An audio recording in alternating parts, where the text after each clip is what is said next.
Gut health ಯಾಕೆ important ಆಗುತ್ತೆ ಅಂದರೆ, ನಾವು ಹೊರಗಡೆಯಿಂದ ತಗೊಳ್ಳುವಂಥದ್ದು 3 ಅಂಶಗಳು ನಮ್ಮ ದೇಹ ಸಸ್ಟೈನ್ ಆಗಲಿಕ್ಕೆ. ಒಂದು ಗಾಳಿ, ಒಂದು ನೀರು, ಇನ್ನೊಂದು ಆಹಾರ.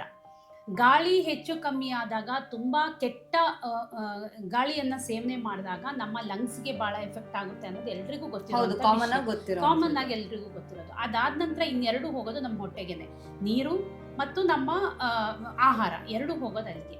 ಇಡೀ ದೇಹ ನಿಂತಿರೋದು ಗಾಳಿ, ನೀರು, ಆಹಾರದ ಮೇಲೆ ಆಗಿರೋದ್ರಿಂದ ನಮ್ಮ ದೇಹಕ್ಕೆ ಎಲ್ಲ ಥರದ ನ್ಯೂಟ್ರಿಯೆಂಟ್ಸ್ ಸಪ್ಲೈ ಆಗಬೇಕು ಅಂದರೆ ನಮ್ಮ ಗಟ್ ಅಥವಾ ನಮ್ಮ ಇಂಟೆಸ್ಟೈನಲ್ ಕೆಲಸ ಏನಿದೆ ಅದು ತುಂಬ ಚೆನ್ನಾಗಾಗಬೇಕು. ಗ್ಯಾಸ್ಟ್ರೋ ಇಂಟೆಸ್ಟೈನಲ್ ಲೈನಿಂಗ್ ಅಥವಾ ಗ್ಯಾಸ್ಟ್ರೋ ಇಂಟೆಸ್ಟೈನ್ ತುಂಬ ಚೆನ್ನಾಗಿ ಕೆಲಸ ಮಾಡ್ತಿದೆ ಅಂದರೆ ಎಲ್ಲ ನ್ಯೂಟ್ರಿಯೆಂಟ್ಸ್ಗಳು ಸರಿಯಾಗಿ ನಮ್ಮ ದೇಹಕ್ಕೆ ಸಿಗ್ತಾ ಇದೆ.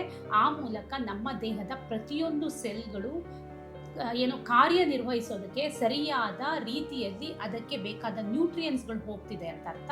ಹಾಗೆ ಹೋದಾಗ ಮಾತ್ರ ನಮ್ಮ ದೇಹ ಆರೋಗ್ಯವಾಗಿರೋದಕ್ಕೆ ಸಾಧ್ಯ ಇರುತ್ತದೆ, ಇನ್ಕ್ಲೂಡಿಂಗ್ ನಮ್ಮ ಇಮ್ಯುನಿಟಿ.